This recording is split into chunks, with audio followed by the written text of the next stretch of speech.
कोणत्या साईडने मूव्ह होतं, या साईडने मूव्ह होतं, उताराच्या दिशेने आपल्याला मूव्ह होताना दिसतं. परंतु हा जर कोन आपण ठेवला तर इथं काय दिसेल, उलट दिशेने ते फिरताना दिसतं. असं का होतं, कारण याचं मास जे आहे ते इथं सेंटरला एक बनतं. आणि जेव्हा आपल्याला माहिती आहे की एखादी वस्तू जेव्हा गुरुत्व मध्ये साधते तेव्हा ते काय होते, स्थिर होते. आता हिचा जो गुरुत्व मध्ये आहे किंवा इथं आणि पृथ्वीचं अंतर हे आहे जे काय कमी आहे, त्यामुळे ते इथं या दिशेने.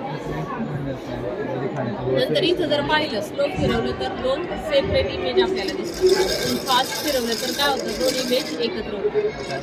असं काय होतं, आपला डोळा जो आहे तो कॅमेरासारखं काम करतो.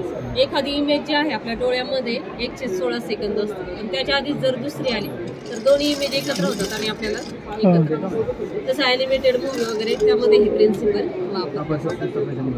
नंतर डोळा उघडे ठेवायचा आहे, दोन्ही डोळे, आणि याच्यासमोर हात आणायचा आहे. काय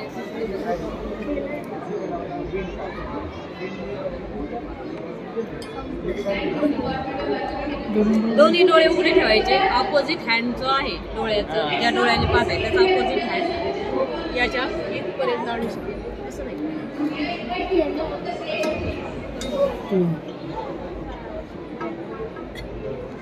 हाताला होल दिसते का?